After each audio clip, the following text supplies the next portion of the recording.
এখানে সমস্যা কোথায়? আর আমাদের তো ভালোই দিনকাল যাচ্ছে, আমাদের ভালোই ইনকাম হচ্ছে, আমাদের তো কোনো সমস্যা হইতেছে না। অনেক বড় একটা ভুল করে ফেলছিস রে। আচ্ছা তুই জানিস আমাদের এখন ইয়ারলি প্যাকেজ কত? কত? 10 লাখ। কি পস্তাচ্ছিস? এখন আর আফসোস করে তো কোনো লাভ নাই। তুই যদি জবটা না ছাড়তি তাহলে হয়তো তোর প্যাকেজ হতো 15 লাখ, কারণ তুই তো আমার চেয়ে আরো বেশি স্যালারি পেতি। মোনা চলো। আরে তুহিন, নদী, কি অবস্থা, কেমন আছোস? কি ব্যাপার, তোরা এখনো খাস নাই?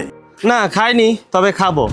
আসলে কি একজন বলেছিল যে এই হোটেলের পরোটা সবজি নাকি ভালো, এই জন্য আমরা এখানে খেতে এসেছি। কিন্তু আমরা তো জানতাম না যে তোরা এই হোটেলের মেসিয়ার। মেসিয়ার? মানে আমি এটাই বুঝাতে চেয়েছি, দেখ এত সুন্দর কোম্পানিতে একটা জব করতো, একটা স্মার্ট স্যালারি পেত, কিন্তু সেখান থেকে এনে তুই কি করছিস, ওকে মেসিয়ার বানিয়ে দিয়েছিস। লজ্জা করে না তোর? দেখ, তোদের কোথাও ভুল হচ্ছে। এই হোটেলটা আমাদের, ও কোনো মেসিয়ার না। তা নয় তো কি, মেসিয়ারই তো বানিয়ে দিয়েছিস। কারণ মেয়েটা ছিল কোথায় আর তুই তাকে কি বানিয়ে দিয়েছিস?